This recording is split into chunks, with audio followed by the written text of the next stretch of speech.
Mike Fairlack here to entertain you with the help of Ozzy Osbourne.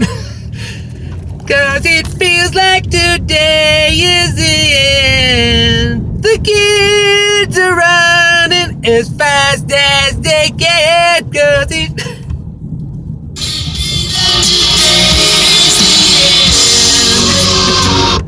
Brand new Ozzy Osbourne. Just picked it up last weekend. Still getting a feel for it. My favorite track on it so far is track 5, Under the Graveyard.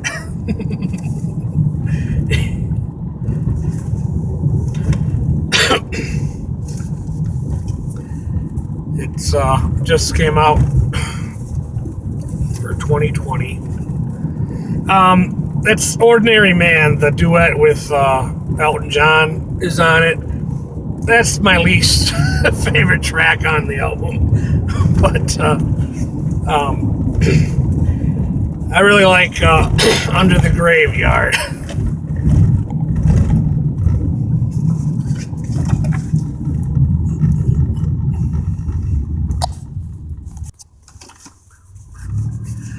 Under the graveyard, we're all rotting. Oh, mm-mm. Oh, mm-mm. Everything you are, you can't take it when you go. Oh, oh, oh, oh, oh. Anyways, brand new Ozzy Osbourne. Okay, I wanted to get a video out there and share a story that I've shared with family and friends many times over the years. And I think I don't know if it was my first YouTube video or I know I stated it at some point. People always seem genuinely entertained by anecdotes involving my father. So this is another such anecdote. I told this story, the story of the time my father called 911 because he had a boil on his arse.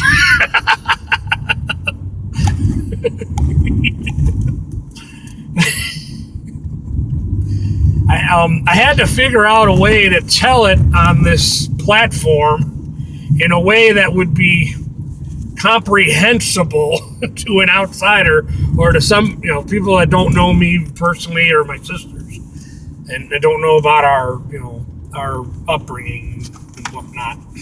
But my mother, back in adolescence, I was 14. My mother assured me, I asked her once, me and my sisters always changed it from boil to pimple because we thought it'd be funnier that way.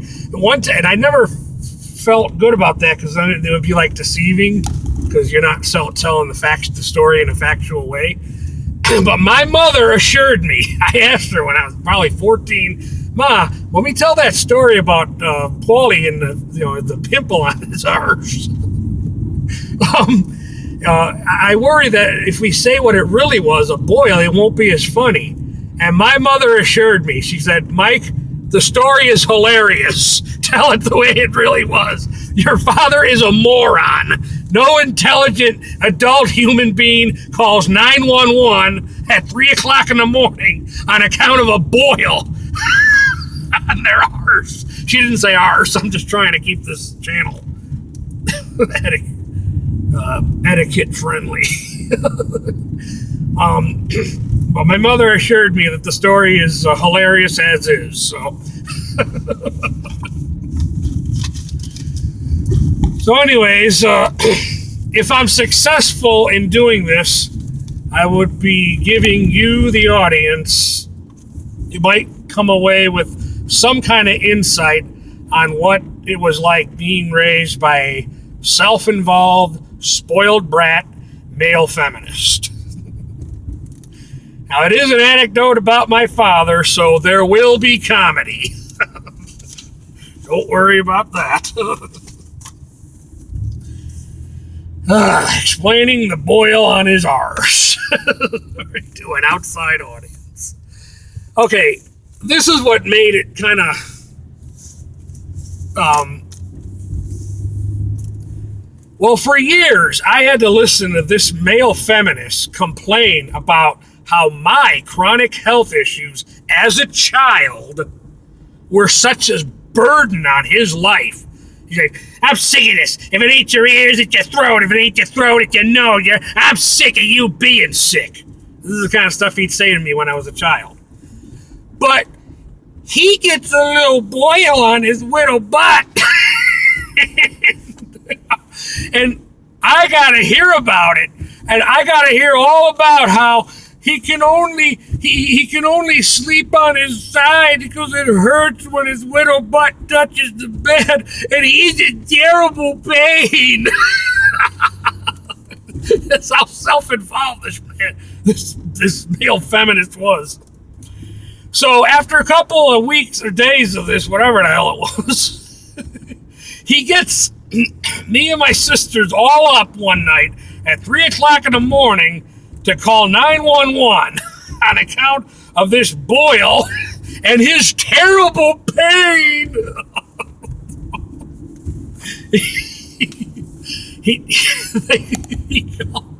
They sent an officer over to the house. Now I was 9, maybe 10.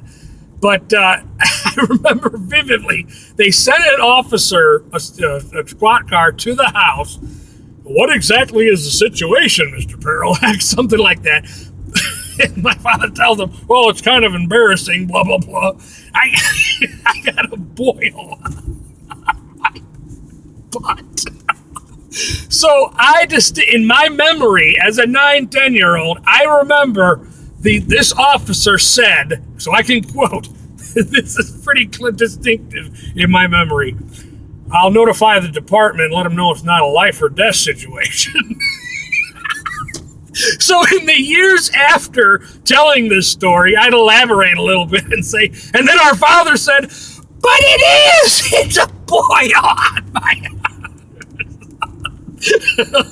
It is a life or death situation. But I just made that part up. He didn't say that. But anyways, so I guess probably standard procedure when somebody calls 911 at 3 o'clock in the morning. So the ambulance get there. Here's me, 9, 10 years old. I got to ride shotgun in the ambulance. That was fun for me. And the guys in the ambulance, they offered me and my sisters a soda, 7-Up, if I remember correctly. Now, normally, I would be deathly afraid to accept a soda from somebody without my father's approval. But I distinctively remember sitting shotgun in the ambulance, looking back at my father on a stretcher with his butt in the air, moaning and groaning in pain. So I took that 7-Up and drank it. Now, if I had been more quick-witted when I was 9 years old, I would have took that 7-Up, cracked it open, and said, a toast to the boil on Dad's butt. So we get to the hospital, and of course, me and my sisters all have to huddle in the waiting room waiting for this guy to have surgery. And I was all psyched to watch the Muppet Show, but I fell asleep.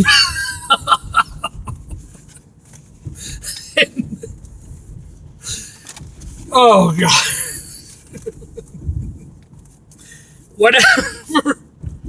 Whatever needed to be done,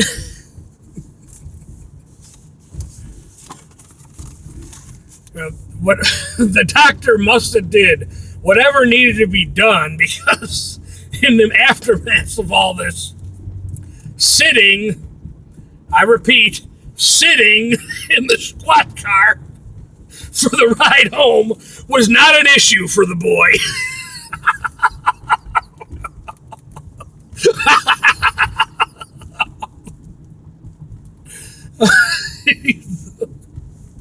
Matter of fact, all three of us kids and my father had to sit in the back of the squad car with that glass barrier they have, in a typical squad car from that era. And I just know I remember my father was telling us this riveting story about how he inadvertently farted in the doctor's face while he popped the polio. And the way he told the story, it's like it was the most intimate experience of his life.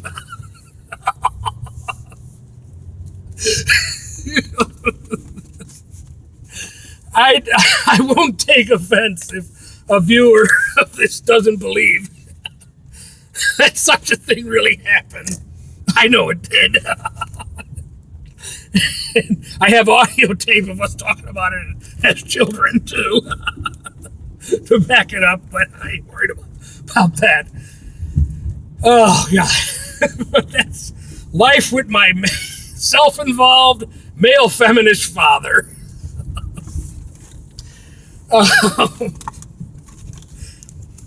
The guy has really evolved into the physical embodiment of the pun of a joke to me. It is kind of weird now to remember that there was a time in my life as a child where I was deathly afraid of this man. I was a child, and his kicks and punches did hurt.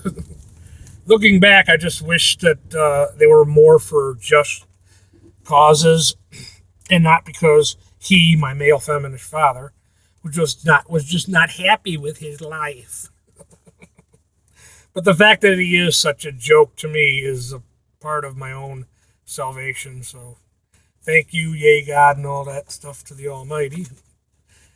So I'll leave. I don't want this to be too long, so I'll leave with this here. Those 6 years, I was not his son. I was his emotional scapegoat. There's no other way to put it. Matter of fact, I recommend check out Adam Sandler's Old Man with the Hickory Stick and the talking goat that he forces tied to a pickup back of a pickup truck with a 3-foot flunking rope. That relationship. I remember the first time I listened to that skit on Adam Sandler's What the Hell Happened to Me CD. That's what those 6 years were like for me with my father. So I guess I'll end this one here then. Thank you for watching.